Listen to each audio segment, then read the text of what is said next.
American Express Company and how it is applied to my new role since I've transitioned into publishing. Tyndale House, as you can see, Tyndale House Publishing and American Express are really two different companies. You can see basically that American Express is a financial services company, banking, credit cards, and does that type of business. Tyndale House is Christian publishing. American Express Company is publicly held. They have lots of stockholders, thousands of them. And part of the job there was trying to keep those stockholders happy every quarter. Tyndale House is privately held, and there are very few stockholders of that company. American Express is based in Wall Street, a very bustling part of New York City. And Tyndale House is in Carroll Stream, Illinois, a very small and nice and quiet suburb of Chicago. American Express, 69,000 employees. Tyndale has 260, as I already mentioned. And American Express sales are $33 billion annually, and Tyndale is about $70 million. A lot of differences, a lot of changes between the two companies, a lot of transitions for me. But the good news is that people are the same everywhere you go. And they respond in the same way many times to good and to bad management in many different ways.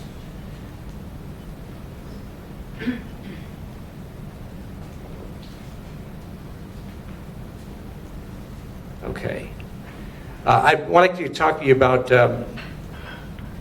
some things I've learned in three specific areas. First is crisis management. The second is succession planning, and the third is change management. But I'd like to begin with a story. Most of you have time in your lives when you will remember exactly the location of where you were when a catastrophe happened in your life. And maybe you can even think of that right now. It's not a pleasant thought. For me, for Americans my age, there were two usually that you can remember. The first one would be the assassination of John F. Kennedy in 1963. I remember being a young boy, 9 years old, and being on the schoolyard when one of my classmates told me the president had been shot. And later we listened in the school on the radio and listened when the president had passed away. And for me it was a very strong life remembrance, especially since my father had passed away in that same year in March. It was a very humbling year for me. The second thing that I remember that I knew exactly where I was at the time was September 11, 2001, the destruction of the World Trade Center. On the morning of September 11th, I was in my office in Chicago. But even before that day started, even before any events of that day started, it was a harrowing day for me because I got up realizing that my job that day was to fire 4 employees in a cost-cutting measure. As I got to my office, I was about ready to pick up the phone at 8 o'clock in the morning, and my assistant came into the door, and she said, "You've got to see this." And I was, first of all, a little taken aback, saying, "I'm on the phone here, excuse me, don't bother me." And she said, no, you need to see this. And I could tell by the panic in her eyes that something really was wrong. And I went into our presentation room and saw on television what was happening, and watching the buildings on fire and realizing that it was going to be a time when people in the United States were never going to live the same, and their lives would never be the same. Basically, after that, America came to a standstill that afternoon. But for employees at American Express, it was even more concerning. There was more of a localized concern because of this. This was our building right next to the World Trade Center. So basically, we were in the shadow of the Trade Center as it went up and exploded.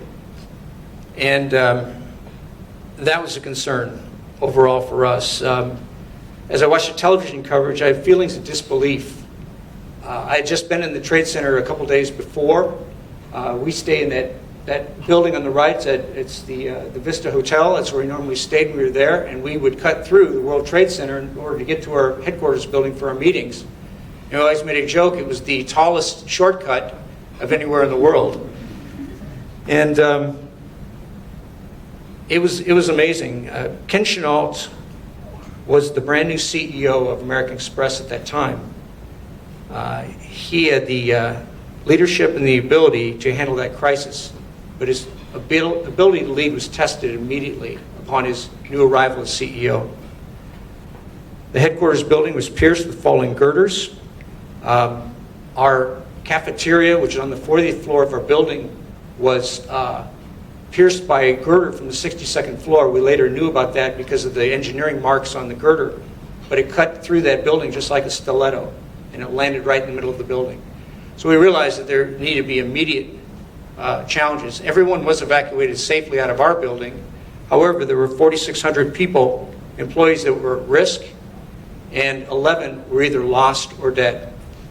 So Mr. Chenault had a lot going on, but within 24 hours, a contingency plan was set. Employees were informed that they would be moving to, these 4,600 employees were informed they'd be moving to one of 4 buildings in 3 different states. And that plan came out within a 24-hour period, and that plan was implemented in a 10-day period.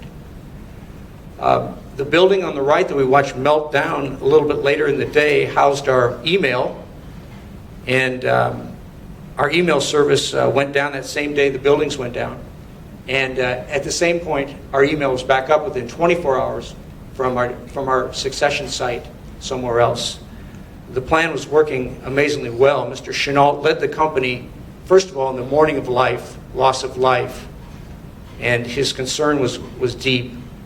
But his calm and his execution in the midst of the crisis was admired and emulated by all the second and third tier managers that were underneath him. And that really carried on through the months and the years to come. The families of victims were taken care of. Those employees needing counseling due to the effects of the tragedy were attended to at the company expense. But there'd be other challenges throughout the decade. Just 1 year later, the SARS endemic hit. And American Express was a company that was truly dependent upon charge card from travel and international travel. We were a travel agency, and we needed charge volume from our corporate cards in order to make sure that we had our revenues going. And the SARS epidemic hurt that severely. And of course, most recently, the financial meltdown that hit the global markets were again met with calm, strategy, and care for people. Some of the lessons for me from watching Mr. Chenault and other managers and handling a crisis were, first, as a leader, it may seem to those reporting to you that what is happening and some of the actions that are being taken place are irrational, maybe uncaring, and sometimes nonsensical, maybe confusing. So one of the things that Chenault made sure he did was to share the context of the situation that he was in. Basically, the situation was, by sharing the context of the situation, explaining, keeping everybody on board as to what the situation was, allows for resiliency of the people that you're managing. It allows people to be able to say, okay, I understand. I'm starting to get it now. And things that don't make sense start to all of a sudden maybe make sense, and also allow you to start to follow in. Along with that is communicating frequently. It's amazing the kind of rumors and panic that can start when people are withheld information. Sometimes when not information is passed to us, we can tend to be scared, and we can irrationally fall into acts that we shouldn't be doing because of fear. We were always taught that managers, we're always taught that managers, we can show other people calm in a crisis. That demeanor will reflect all the way through the chain of command. And that'll be the difference of an organization that is in order and active toward a crisis, and one that's lost its head, and with it the ability to manage that crisis. Some of you may have seen this sign, which was created by the Minister of Information in the United Kingdom in 1939 at the start of World War II. The Minister of Information knew it was going to be obvious that England was going to be bombed, and bombed severely. And he developed a sign to try to bring up the morale and the resiliency of the British people. The Ministry of Information in the United Kingdom and the managers of American Express both encourage calm under fire. And in fact, it's one of the dimensions in the American Express Manager's Annual Review is staying calm under fire. But the power source of that claim with both the UK and with American Express is be calm in yourself. Make sure it's under your power that you're calm. And we as Christian leaders have a better reason for that claim. Philippians 4, 6 and 7 says this: don't worry about anything. Instead, pray about everything. Tell God what you need and thank Him for all He's done. Then you'll experience God's peace, which exceeds everything we can understand. His peace will guard your hearts and minds as you live in Christ Jesus. So the goal, nevertheless, is worthy in a crisis that American Express put out. And when it comes to performance in the face of change, the motto became, don't miss a beat. And one aspect of the strategy of don't miss a beat was evident my first year as manager of the sales team at American Express. My boss gave me my first review, and I was totally unprepared for one of his last questions that he said to me. And one of the last questions was, Dave, who are you preparing to take your place? And I kind of was taken aback, and I said, I just got here. Have I done that bad of a job that you're already looking for my replacement? And he said, no, I'm really serious. What if you get hit by a bus? And I thought to myself, why is it always a bus? Yeah, that word comes up. It's code, it's lexicon at American Express, that what if you get hit by a bus? And it's always used, and it's code for succession planning. Is exactly what it is. I can think of lots more exciting ways to go to the eternity in heaven than that. But nonetheless, that's the code word. Let me change my current company for a minute. I love my current company at Tyndale with all my heart. One of our greatest strengths is our executive team. They're very wise, good, and godly men. Tyndale's culture is very satisfying to our employees. As you know, the average tenure for an employee at a U.S. company is 4.4 years. At Tyndale, the average is 7 years.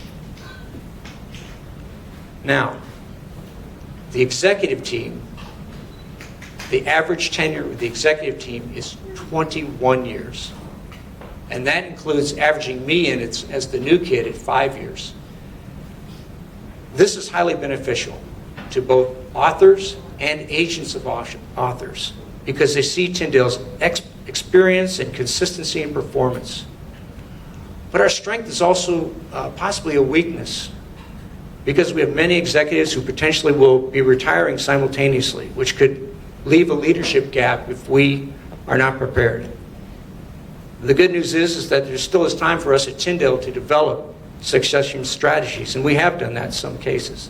But hopefully this is also true for you. You have time to plan for succession. But there's some considerations and steps that you need to consider.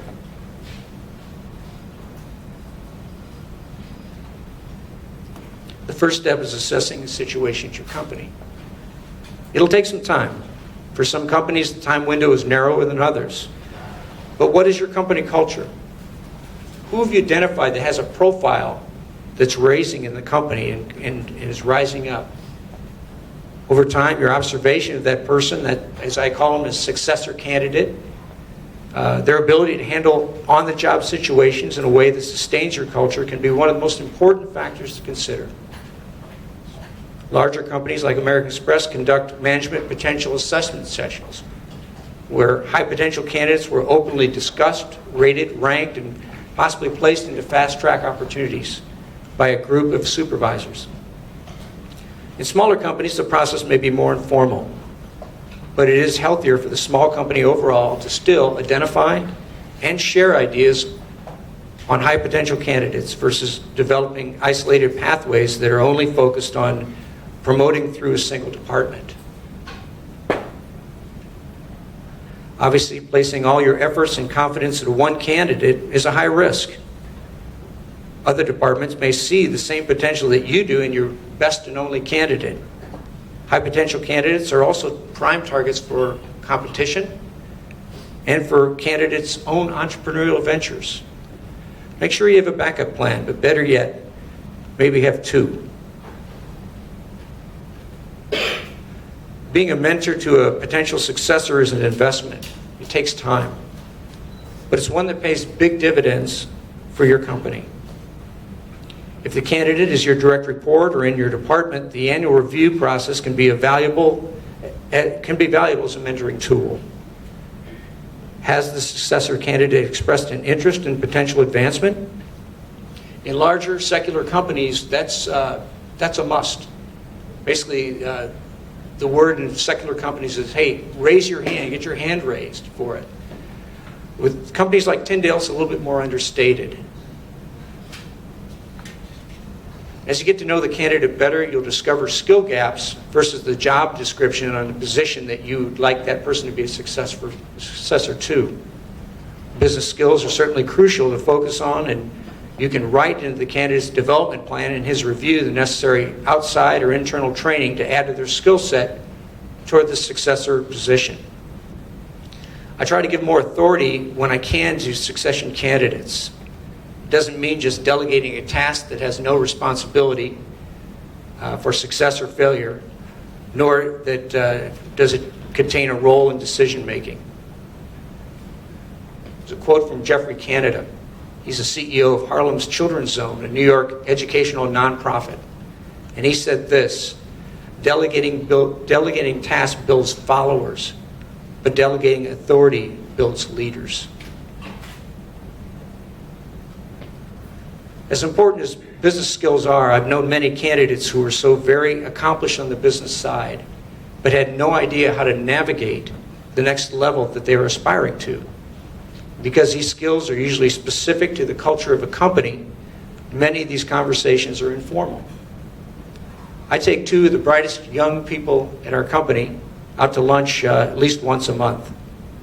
They learn things quickly, so they have many questions about their work observations, and it makes the conversation really easy. One of the young persons in my sales group that shows great promise in sales is in the conversation with me and with his boss almost daily on pricing decisions. In the conversation regarding a specific sale, I'll ask him the questions on a decision that he made. And as we continue our dialogue, different and important elements come out about profitability and what our Tyndale standard is. As we complete the dialogue, he understands more about Tyndale values and about our culture. It helps him to understand what made no sense to him before. The exercise is building his awareness of the company as much as it is building his business acumen. Next, let the successor candidate know the plan going forward. Of course, God is sovereign. I certainly believe that God makes the final determination on the path of events that happen in our lives. I also, however, believe that it's healthy and necessary to plan. As you get toward that time when you've identified a successor candidate or two, it's appropriate to reveal to them your plan for when you may be departing from your job. Sometimes that departure is a promotion. In a large company, it can be more unpredictable in terms of timing. For me at Tyndale, it would be retirement. God willing, if I find favor with men like my boss and like Mark Taylor, I would hope to remain with Tyndale until April of the year 2018. When you allow succession candidates that information, it accomplishes a few things. It allows them an opportunity to put together a plan in their own lives. It allows you to understand how patient they are, and if they are willing to wait for the same amount of time to be promoted as the company projects for them. That scenario is relatively easy at a company like Tyndale, but more difficult in a large secular company like American Express.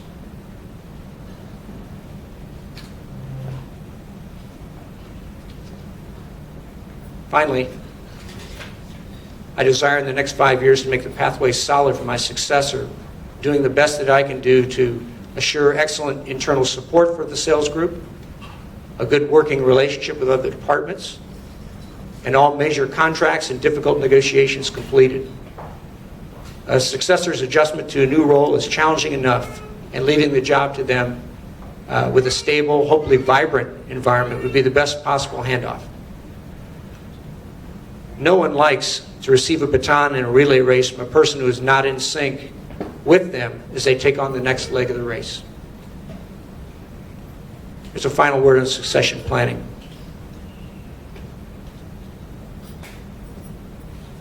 Oops. God calls us to plan. But we as Christians also need to pray to the one who's in control of the destinies of men and women.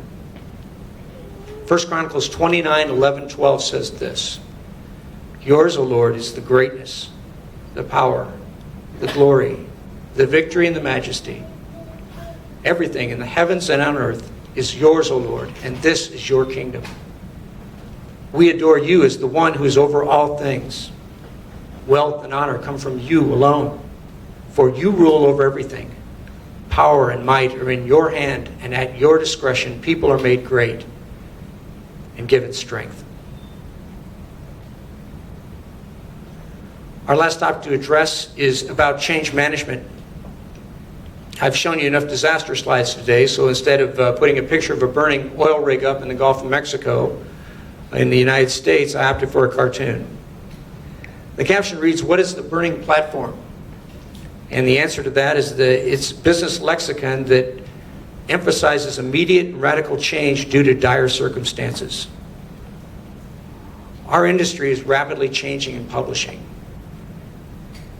But changes in the financial services sector that I was in with American Express were even more fast and amazingly frequent.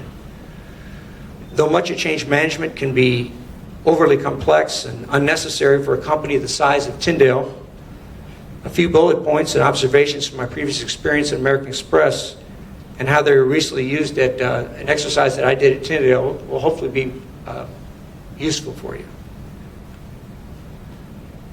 The first step we talked about in succession planning is situational assessment. What are the circumstances that are causing the consideration to make a change? Is it financial, logistical, or is it a human resources concern? What does the desired outcome look like? What are the barriers to overcome? What are the risks? What other people or departments are crucial to success? I currently have a change in the sales process that I'm implementing at American Express at this time with a part of my team that serves a certain classification of stores. An analysis of data pointed to an inefficient system of reaching these stores, and a comparative cost to sales ratio versus other salespeople said that we are not being good stewards of our financial or our human resources. I was also concerned about our sales personnel responsible for this segment of the business. These salespeople were on the road traveling very frequently, and some of them were sustaining work-related injuries. But there were risks to consider. Risks from our customer standpoint was that the new plan required stores to become used to a different way of being called on by our sales team. And those customers represented a solid Bible volume for us. As strange as it sounds, there'd also be resistance from the salespeople themselves. You'd think they'd want to get off the road and protect themselves a little bit physically. But one thing is sure about change. Changes produce a feeling from those being affected that it's just like a loss. It's just like possibly somebody passing away in your family. It's a loss of control because things are not the same as they normally are familiar with. As those affected adapt to the changes, resistance is usually less over time. Two factors help to counteract resistance. The first is a sustained, consistent vision, and the second is creating an environment of trust which those affected by change can rest upon. Thanks, Victor.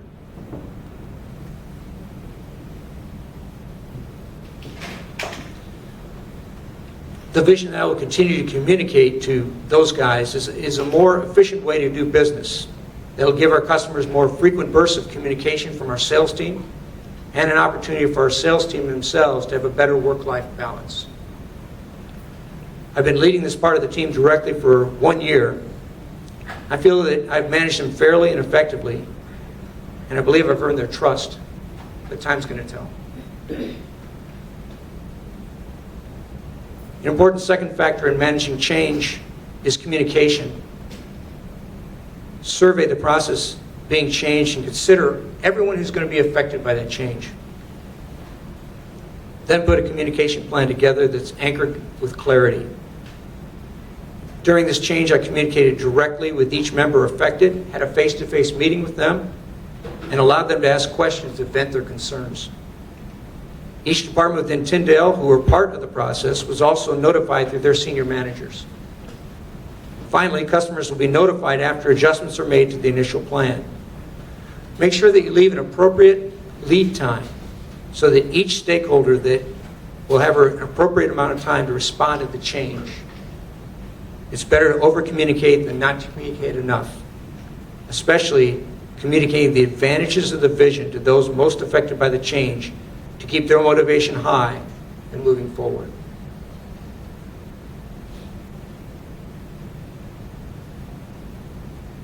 As the change process continues, so may the resistance that I previously mentioned. It's important to understand the frame of reference of the shareholders, the stakeholders rather. This is to comprehend what the change means to the person going through it, or in other words, putting yourself into their shoes.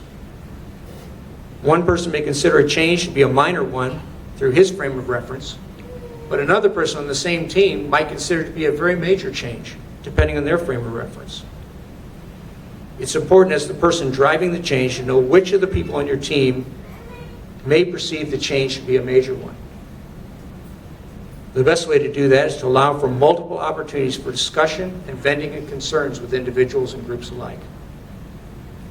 During the change process with my team, we've had at least 2 face-to-face meetings and multiple calls and emails with individual members of the team within a 3-week period. I've had some of the team be very transparent and specific with their concerns, but some have been totally quiet. And the quiet ones are my concern. And that's where I need to invest more of my communication time. Are they accepting the change, or are they in denial or anger, similar to a change of grief and just refusing to express it to me?